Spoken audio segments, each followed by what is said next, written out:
Yeah, like some guy today told me that human males have nipples, and the reason that they have nipples is because they too can produce milk. And he told me the only reason I'm not producing milk right now is because somebody didn't suck on my tit hard enough.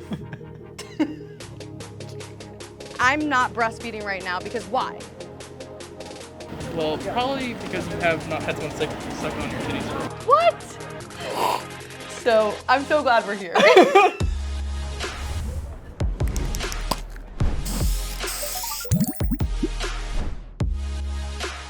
What the hell is that? My name is Jamie Logan.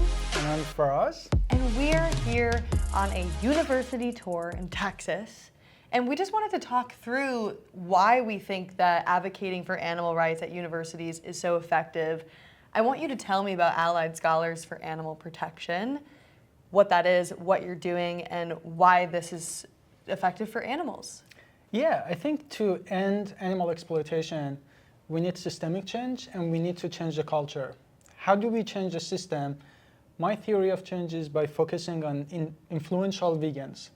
A lot of times they come from universities. We need future doctors, lawyers, policymakers, funders, all of them. So we want to find them, train them. At the same time, we also want to change the culture. So the way I think about universities is that you have tens of thousands of students. You get to educate them with different messages, animal rights, climate, pandemics, all of that, health, nutrition. And you can reach out to them multiple times. And then you also, the way I look at it is like you have a tiny minority portion that is already vegan. You have to get them, find them and make them active. Then you have other people that you have 5-minute conversations with them and they go vegan, and we experienced that literally just now and yesterday together, right? And then there is the rest of population who may not go vegan immediately, but we get to influence them. And we were just chatting about how a lot of times this is the very first time they come across a group that is coherent, they know what they're talking about, and they hear good arguments about veganism, because other than that, they just hear, they look at memes about veganism and they really dismiss it, right? So that's the first time they actually come across a decent group of vegans who are logical and rational and serious and compassionate and funny. And funny. If that's you. Hopefully, yeah, we add some humor to it. Well, when you told me you were doing this university tour, I was like, I gotta do this with you, because I love speaking with students, people that are not much younger than me, that can be the change, that are studying either law or medicine, and then they can take this information into their circles and create that change. Because this is the future. This is the future generation. And so just to give you guys a little background about what we're doing here on campus and what you could possibly do on campuses near you is we'll set up a table. So we'll connect with a student on campus. They will set up a chapter, Allied Scholars, and we're going to talk about why we think that it's important that this is a unified group and not just like a veg society, an animal rights society, that it's like called Allied Scholars.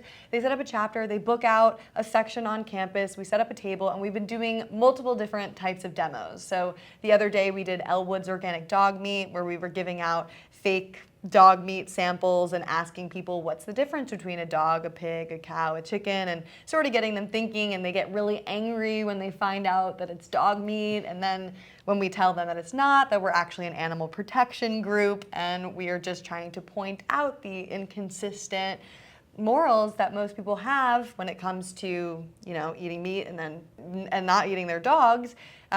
There is room for really great discussion to happen, and it kind of just gets that empathy going for them. And then maybe tell them a little bit about the human milk demos we've been doing. Yeah, that's the same thing. We pretend we sell human milk, and everyone is like, "Oh, that's like gross. How can you do that?" Or they find, they find it funny, and then we tell them, well, if you think drinking human milk is gross, then why are you drinking, cow milk? And it's crazy. They don't think of cow milk as breast milk of another species. And just pointing that out, and then having this discussions, they come in, we laugh, and then we start chatting, and then we become serious, and we're like, this is a serious matter. This is what happens to cows, which most people don't. Most people are clueless. I was just talking to a student. I was like, why do you think cows make milk? And I was like, for calcium. I was like, what? It's because they have a baby, etc., etc. Yeah, like some guy today told me that human males have nipples, and the reason that they have nipples is because they too can produce milk. And he told me the only reason I'm not producing milk right now is because somebody didn't suck on my tit hard enough. So I'm so glad we're here. I'm not breastfeeding right now because why? Well, probably because you have not had someone suck on your titties for a while. What? Fun fact, What? actually, male or female. if Okay, enough hold pressure up. applies- So wait, you're saying that the only reason I don't have milk coming out of my boobs is because somebody hasn't sucked on my titty enough? Relatively certain, yeah. Come on, dude. Come on. The only reason women, females, produce milk is because they have to have a baby. Then why do you? There's why no are other men able way. to produce milk then? Well, Because men can't have babies. They can though. Men can breastfeed. That's Men why can they have breastfeed? nipples. Yes, it's scientifically proven. My favorite table is actually something new we started to do. Is it just says love animals, grab a cookie, and there's a sign that says answer an interesting question and get a cookie. So the question is, do you love animals? And everyone says, yeah, I love animals.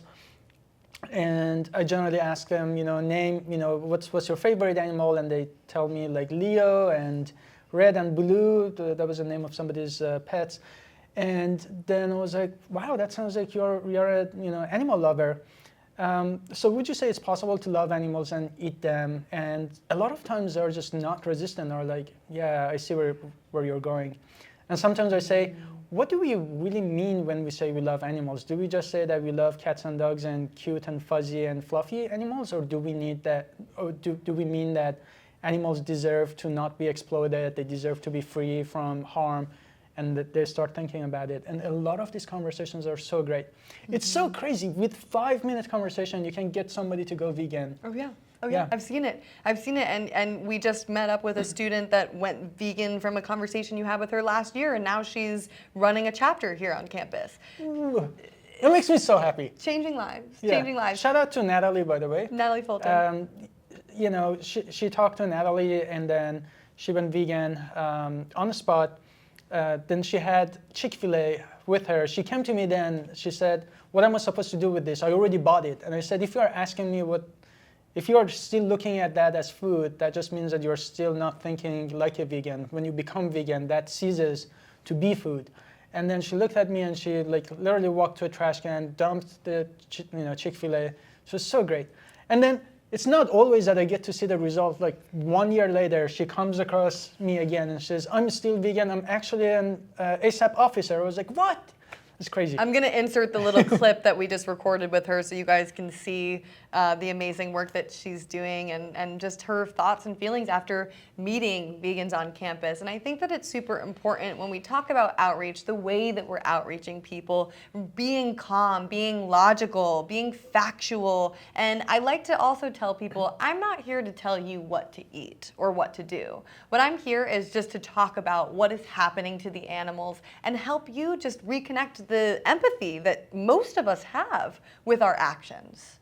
And that's really what it's about. And I love that you hold people so accountable, because at the end of the conversation, we try to chat with people anywhere from 5 to 15 minutes. Any longer than that, I think things start to go in a circle. Yeah. And we want to make sure to reach more people and not use all our energy on one person that might be too hesitant or resistant, which we'll talk about what we do with those people. But what I love that you do is you ask them at the end, you say, okay, thank you so much for being so open-minded to having this conversation. One thing that I want to leave you with is you're going to go out here and you're going to make whatever choice you're going to make. I can't tell you what to choose to eat. However, when you make that choice, do you want to be part of a system that continues to hurt animals, that continues to destroy our environment, or do you want to be part of the solution? Do you want to just follow what everybody else is doing, or do you want to be the change? And I think that's what sticks with people. Yeah, and just leaving them feeling empowered. I do. So there is a distinction. You can hold people accountable. You can be serious. You can be straightforward with them. And at the same time, you can be respectful and make them feel empowered. Like there was a girl today said, yeah, I'm totally with you. I just don't have the means to do it. It's hard. It's not accessible. And I said, I feel that. like I hear you, veganism is not as accessible as I want to be.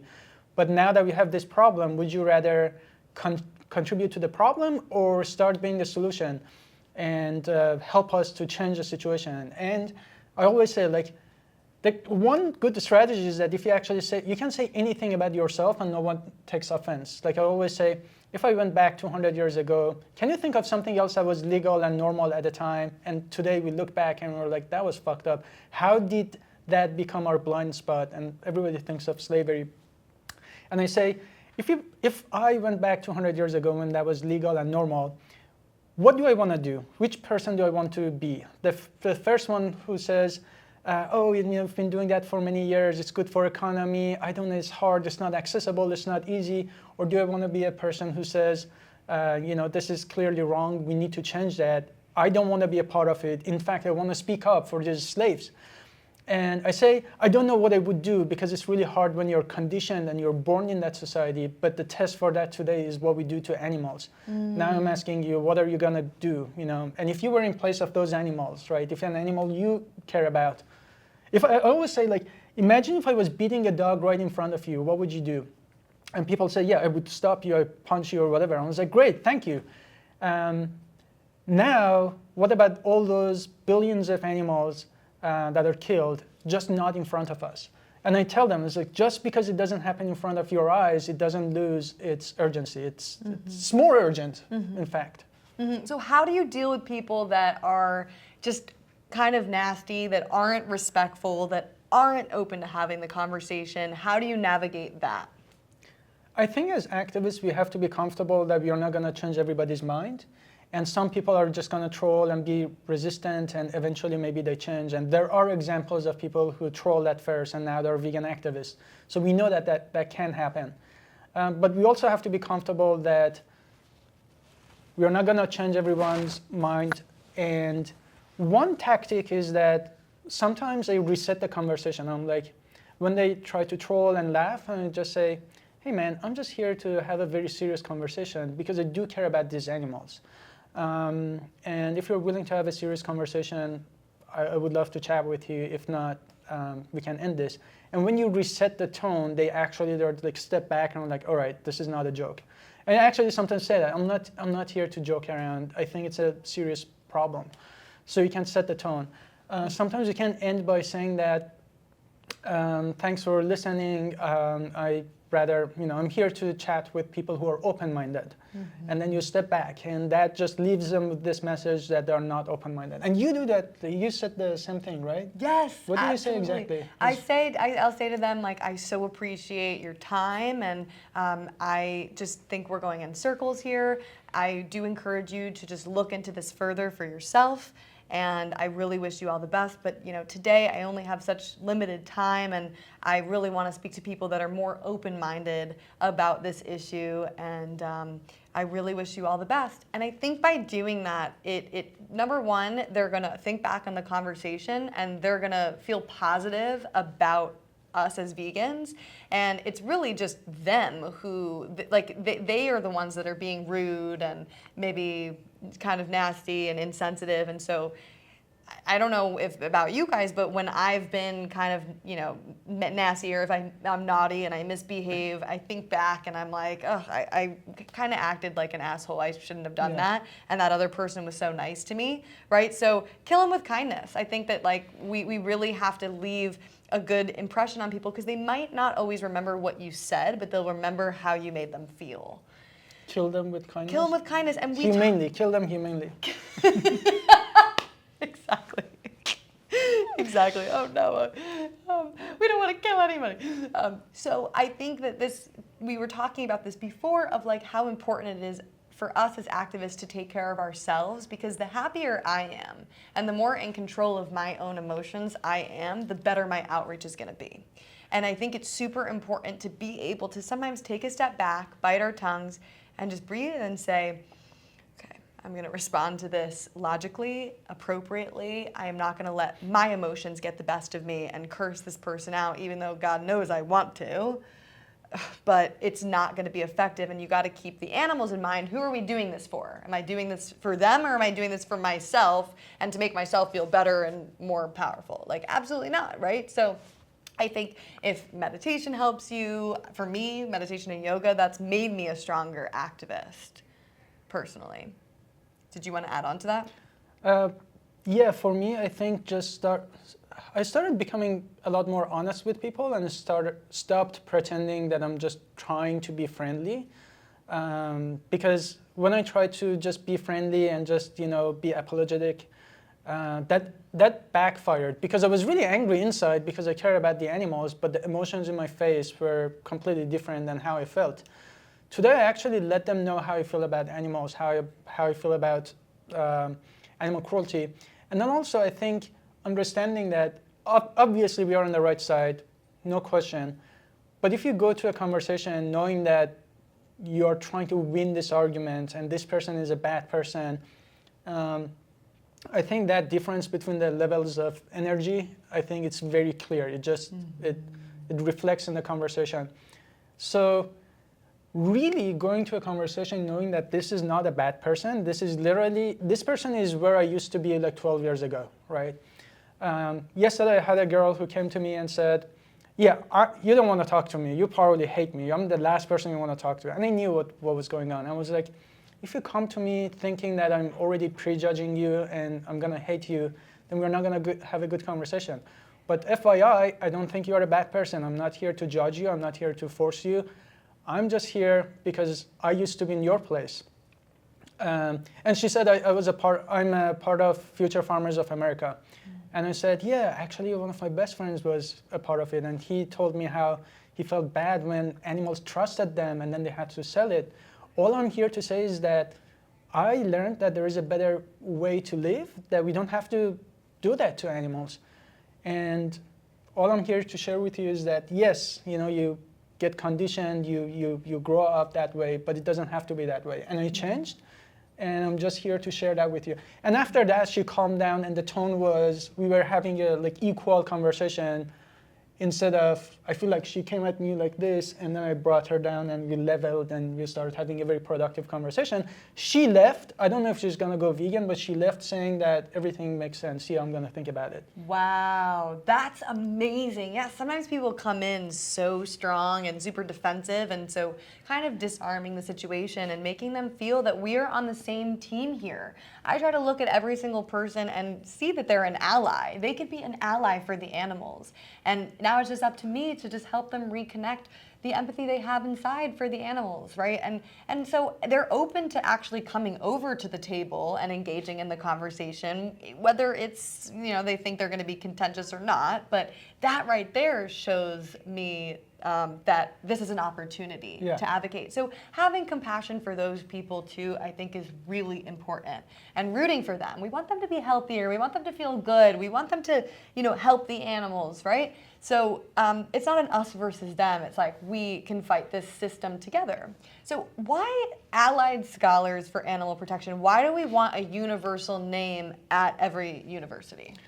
Yeah, so we looked at a lot of other impactful student organizations like the Federalist Society and Christian organizations and many more. And something they all do is that they have the same branding, same strategy. And when we looked at why animal rights movement is not effective in universities, we learned that it's just because every 2 or 3 years, a group of students who are very dedicated and passionate, they come together, they start a club, but oftentimes they don't have experience. I mean, when I started animal rights activism, I didn't even know about abolitionism and welfarism and different approaches and pressure campaigns, none of that. It was just like, all right, I guess we just table, right, completely clueless. And then the worst part is students graduate after 2-3 years, they can't really transition the club to the next batch, and the club dies. And the other thing is, because they are called different things, when you go to a new university, you have no idea what you're looking for.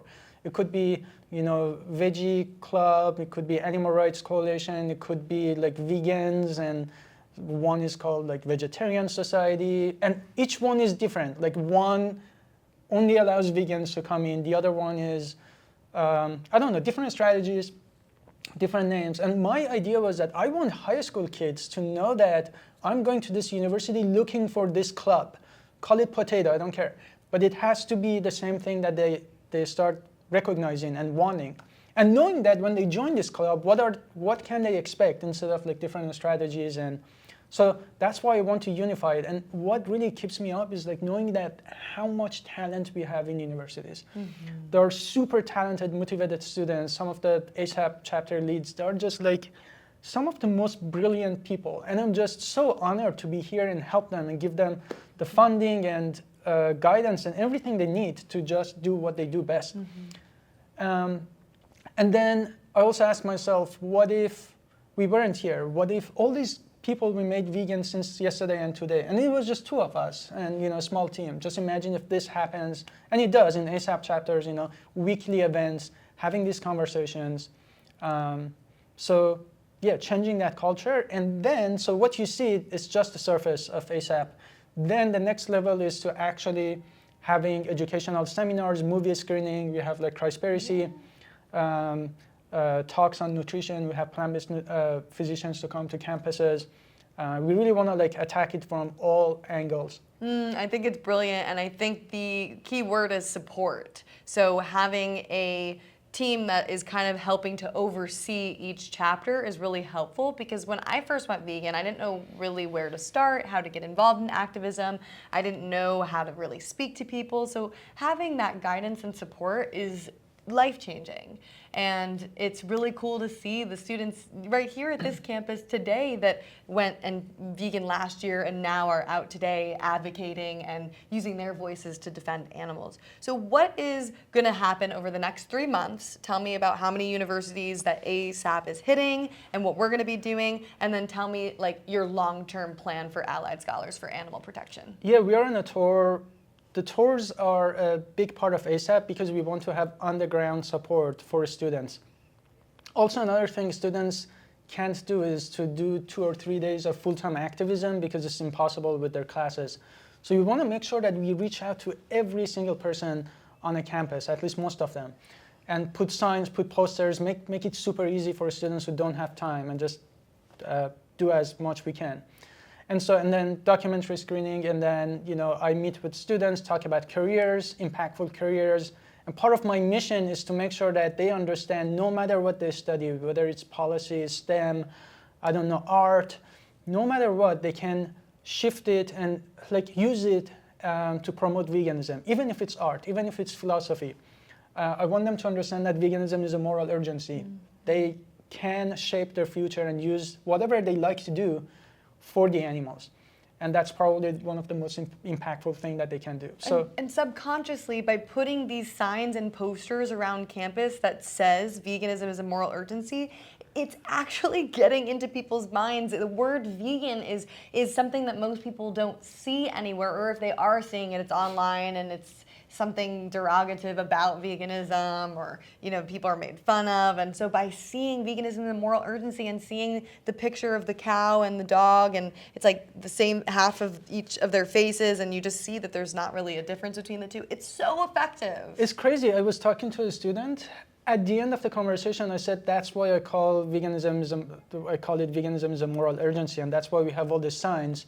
Have you seen them? She said, yeah, I see them all the time. And I said, what was your reaction when you saw it first time?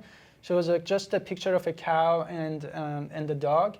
And my grandparents, they had a farm, but they didn't kill any animal. They just loved these cows. It was just like a big puppy for them. So she was very open. I had a very good conversation. I was like, maybe a part of it was like she was already primed. And when she leaves, otherwise you talk to somebody, they go about their life and they forget about it. But next day they come to campus, they see the signs again. Next day they come and there is another event going on. So it's just like bombarding campuses with vegan education, with different tactics, and really guiding students to impactful careers. Because if we have one vegan in the right position, like a lot of things that are happening in New York City, or Neil Barnard or Ingrid Newkirk, that doesn't matter. When you have one vegan in the right position, the impact they can have is amazing. The movers and the shakers of the world is really what we're targeting, and it's so inspiring and what you're doing, and I'm so excited to join you on this Thank you. tour. We're going to be putting out a lot of videos. How can people support ASAP, or where should they follow? Give us the rundown.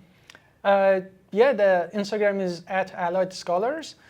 You can also do ASAP _ and then you can see a whole bunch of ASAP chapters that show up different Instagram pages. In terms of support, Donations. yeah, it's like, we all sound like Bernie. Guys, we're out here doing the work on the ground. Please donate to Allied Scholars. It helps. We need it. I mean, listen, we're literally we're just doing 8 hours a day on campus. Yeah. I mean, the supplies that you have, those yard signs that we're putting up all over campus, they're not cheap. And paying for the tour and everything. I'm just gonna sound like Bernie Sanders. I'm here again, you know, asking for money, but it's really just because of the support that we get that we can pass it on to students, all the marketing materials, the posters that we ship to students, and not to mention that I have really just one full-time staff right now. It's Benny. I'm not even paid at ASAP yet, and when we are on a tour, this poor guy, he's like, I don't know, there's a picture of him who's like, he's asleep in the car. It's like 12-hour days, and he still has to manage a lot of the communications behind the scenes and do activism on the ground. So at this point, I really want to scale up, but my limitation is like having more staff and you know, hiring people, which needs money. Well, so anything helps. So like if you're not yet active and on the ground, please support people like us to do that until you start doing it. And guys, go follow Dr. Faraz Harsini on Instagram is what it is. Yes. You're just so inspiring, and it's so fun to do this activism with you because I feel like we both bring different energies, and then it's just like we kind of tag team a little. You're a good team. Yeah, nobody's getting past us. So guys, without further ado, I'm at It's Jamie's Corner. Follow, like, rate, subscribe, and more podcasts and a lot of content coming your way. All right, thanks so much. Bye.